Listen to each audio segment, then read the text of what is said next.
Hello and welcome to Weekends at Bruno's, a show where we talk about a lot of things, mostly esports related.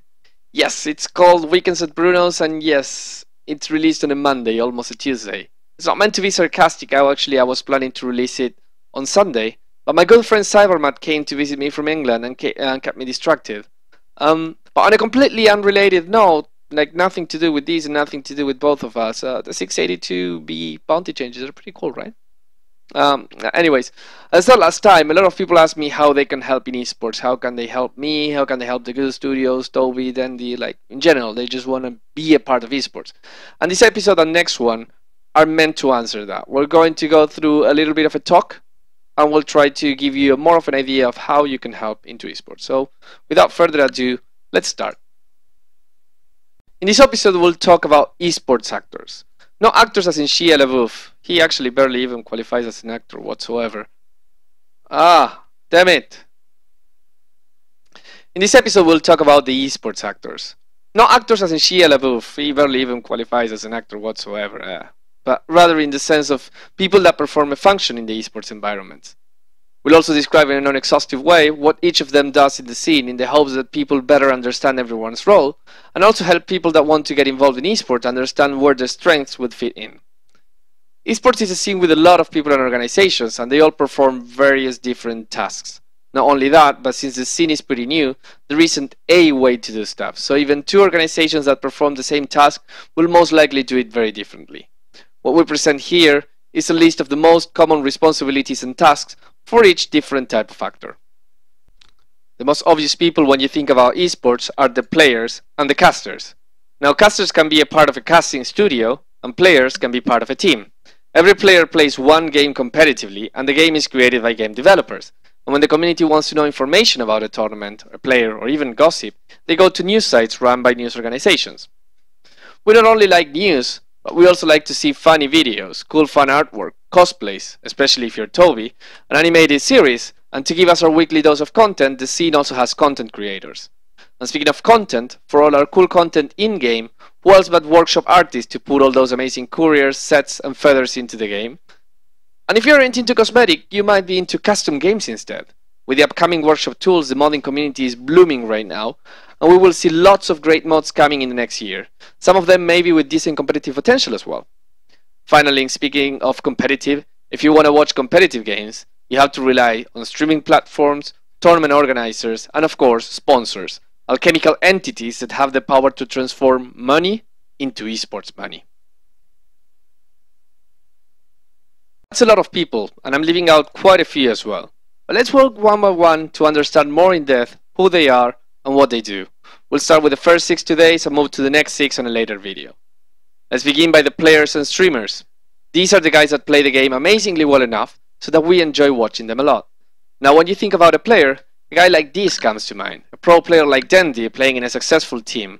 And they are of course the most popular. But there's also people like Wagamama, not playing in a pro team but still good and popular, running a Twitch channel with hundreds of subscribers and providing streaming content several times a week. Finally, there are the lesser known players. These guys might not be yet playing in a pro team, or they keep the lower profile aside from they just playing on the respective teams, or maybe they're up and coming streamers waiting for their chance to shine. While everyone needs help and could use a hand, these lesser known guys get lost opportunities, so if you want to help players but you don't know where to start, these guys could use them. While most people think that players earn real money by playing video games, most of them invest in average 70-80 hours in it. Either playing tournament matches, practicing, streaming, and keeping their fans happy by keeping highlights of their plays on YouTube and managing their Twitch channels. Every once in a while, or 2 times a week depending on the time of the year, they will go to LAN finals to play as well. That implies not being able to practice and stream for a few days and have some new obligations like doing interviews and guest casting most of the time. They also have to deal day by day with another 4 people with whom getting along is an integral part of their success. Most importantly, they also have to gossip with other players from other teams in a practice they call finding. The exact details of this ritual eludes me, but Bulba told me it's the most important part of his days. So it must be something really serious and crucial, and I promise to investigate further at a future video. The scary thing about this is that all the investment of time and effort gets rewarded almost exclusively by depending on the performance. If a player doesn't do well in tournaments or a streamer doesn't keep a schedule, even if they stop for a month, their income can suffer a really big hit. So the more these guys can focus on what they're good at, the better chances they have to be successful. And having a group of people around them willing to help them is vital to their success. Now, when you think about helping players, you should ask yourself these questions. Can I do something that improves the quality of their stream?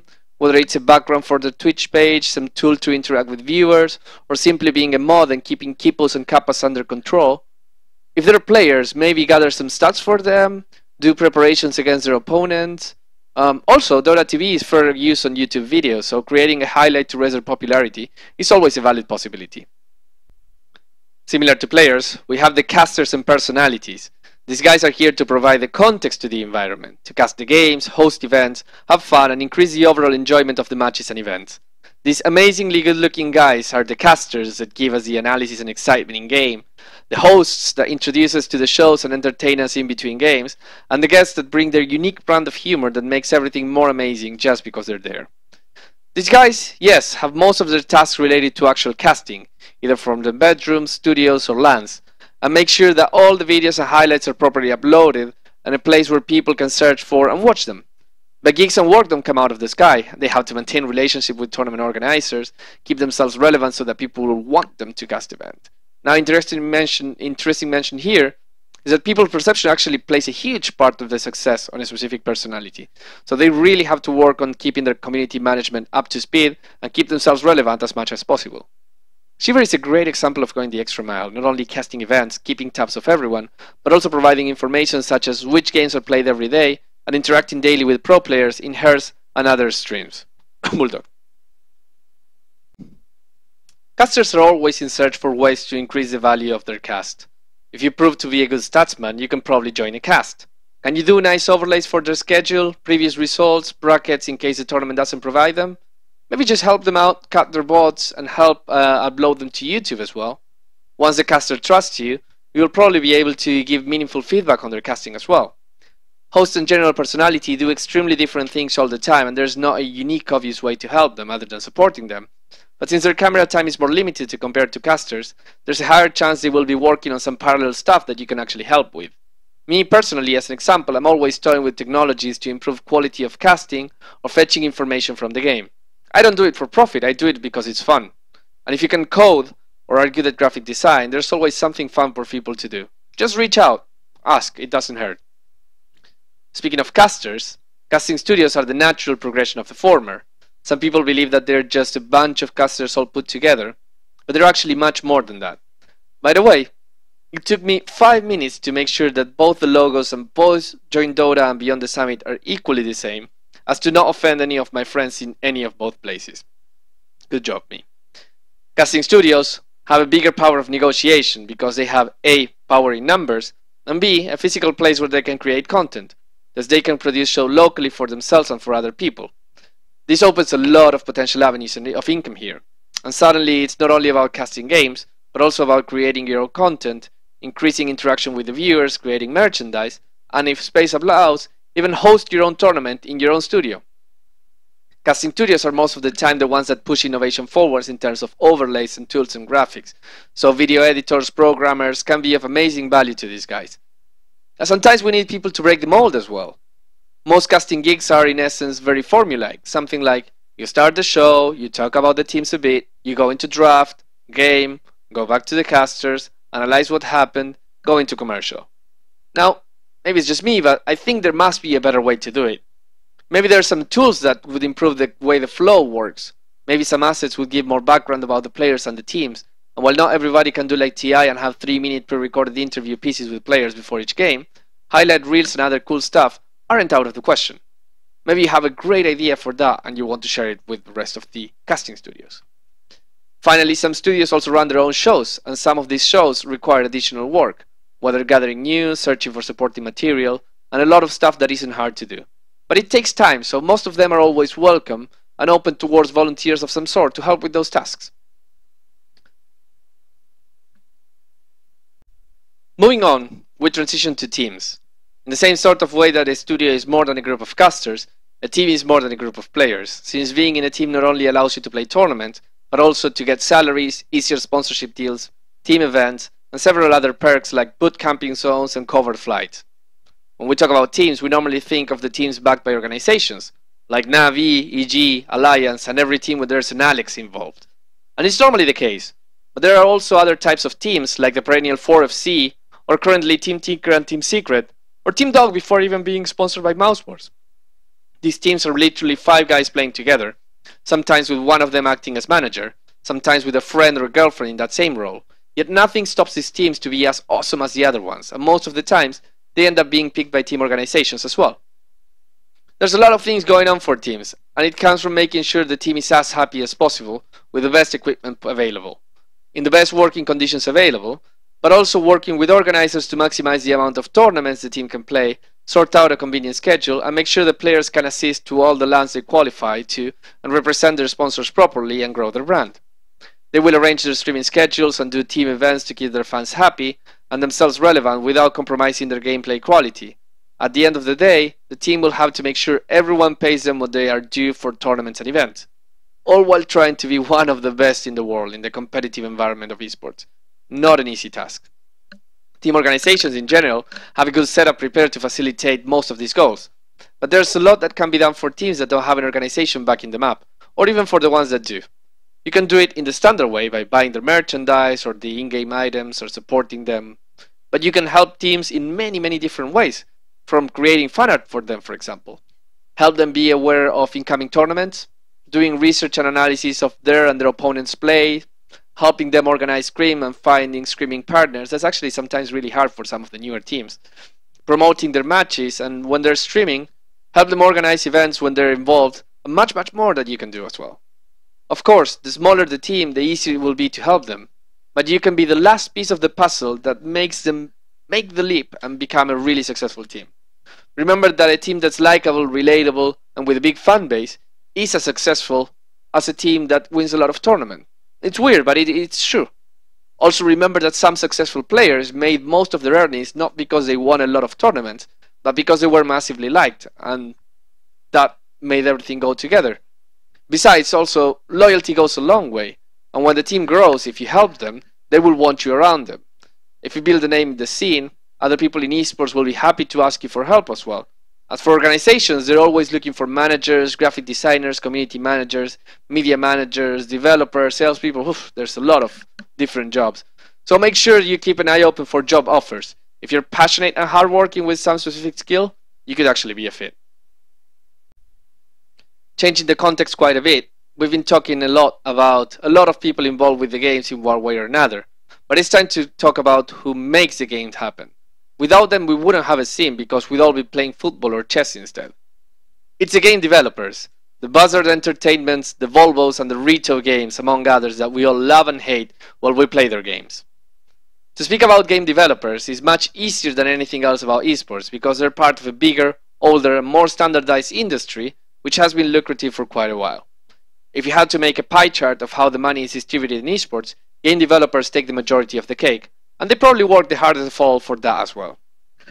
In an extremely competitive environment where it's a dream of a lot of people to work in the game industry, yet only about 5,000 get to work at Blizzard, over 1,000 at Riot, and a measly 350 or so at Valve, competition is really tough. Most game developers expect you to have a very particular set of skills you have acquired over a very long career. If you have great abilities and track record in development, game design, or graphic design, nothing stops you from applying. But even if your application gets filtered in the middle of the process, there are alternative ways to work with them. Support jobs are generally easier to land if you live in the nearby area to their offices. The same goes to quality assurance or testing. Having worked in esports with any of the other actors generally opens doors and contacts that will at least allow you to get noticed easier. Also, you should check for volunteer work. In most of the game developers, there are certain positions like translators that are volunteer based. And while they won't earn you any money, they will put certain people at your reach, and if you apply yourself, you can develop new contacts that will allow you to climb from there. Also, on the other side, a lot of people transition from esports, from working actually within esports, to working with the game developers in capacities such as balance teams for ex-pro players, or community managers or figures that are already popular in their game to act as spokesmen, and esports managers for people that work on the business side of esports with other organizations. So if your ultimate goal is to work in a game developer company, esports is a great stepping stone for that. Last but not least, the best way to get noticed by game development companies is to do something of your own. Thousands of people can send a resume, but only a few can create something amazing that shows that you have the talent to work on a game development company. Guys like Robin Walker with the original Team Fortress or IceFrog with Dota developed amazing modes on their own, whose Valve developed sequels were enjoyed by millions and millions of users. If you believe that you have the talent to do something amazing, don't wait until someone hires you or pays you to do it. Go and do it. Value always, and trust me, always gets rewarded. The last item we're going to touch today is news organizations. While most of the work association to game developers require a high level of skill, news organizations are a venue for pretty much everyone with some willpower to help. News are at the core of esports. People want to know when a match will start, what the results of a tournament were, or listen to a heart-to-heart interview with Puppy talking about his favorite food. Now, a few years ago when we talked about news organizations, we thought about online news outlets like Gosu Gamers or Join Dota, or even forums turned into news outlets like Team Liquids. These guys are amazing and they do a lot of coverage for a lot of events and get great news on a daily basis. However, they're not alone anymore in the world of esports journalism. Wikis are one of the most used tools in the world of esports, allowing people to keep track of every tournament result, game lineup, transfer, and biography on every single player and team in the scenes. And of course, there's Reddit, the meritocratic aggregator that allows anyone and everyone to post a piece of information to be read by millions immediately and be taken to the front page based on its worth, or whether it's a complaint about how many people are so noobs in their games nowadays. The cool thing about this is that everyone can help in all three styles of organizations. Most news outlets are open to volunteers willing to write articles, proofread them, or get interviews with esports people in general. If you're attending an event, there's a decent chance that they can get you a press pass if you help them do their coverage from there, take pictures, film stuff about the event, or perform other event-related news tasks. Remember though, bringing your own cameras or recorders and mics is always really a plus in these scenarios because it helps and show that you actually know what you're doing. Wikis, on the other hand, are always looking for help. The ways wikis are, anyone can edit, so you don't even need to contact anyone to start working on it. But you can always visit their IRC channel. For example, on QuakeNet there's Liquipedia to see what they're lacking on and how you can more effectively focus your help. Standard stuff that always comes in handy are updating tournament and match results, player and team bios, and if you're a photographer, player and event pictures as well. Remember though, never to take material without permission to put on a wiki. That's really not cool and can get the wiki and you in trouble. Reddit, on the other hand, is a really interesting monster overall. Love it or hate it, there's no denying that it fulfills a purpose. And not only does it propagate news faster than any other site, although 4chan would probably have something to say about that, it also opens a space for a specific type of content that doesn't appear anywhere else. Whether it's Wikram, Silvervedier, or WickedPlayer494 on the Dota 2 subreddit telling the world about the latest patch news, people bringing awareness about the last complaint that PPD had on Twitter, or just posting something that contents create arcade and that might be of interest for the community, they are creating value to the player base. And again, the beauty of it is that anyone can set themselves to that task. The other face of Reddit is that it is somewhat frequently invaded by so-called shitposts that don't create enough value of themselves according to some people, but are upvoted anyways because most of the people actually believe it creates value, so go figure, it's confusing, right? I think it's fine, but to each their own. Getting to be a subreddit moderator is a really hard task on Reddit actually. It is a position that relies a lot on trust from the existing crew and a track record of being the right kind of person for the job. But nothing stops you from downvoting content that you don't feel contributes to the subreddit, and reporting, but only when something goes against the rule. Remember, the report button is not a mega downvote button. Of course, voting and reporting on Reddit is a thankless, recognition-less job, but if you feel like getting involved but you don't have the motivation yet to do something now, well, it's a good warming up exercise to get the confidence and willpower to start doing some of the other stuff. And that's it for today. We will continue with the other 6 on the next episode of Weekends at Bruno's. But one last thing must be said for everyone that wants to help in esports. Before offering your help, go and do stuff on your own.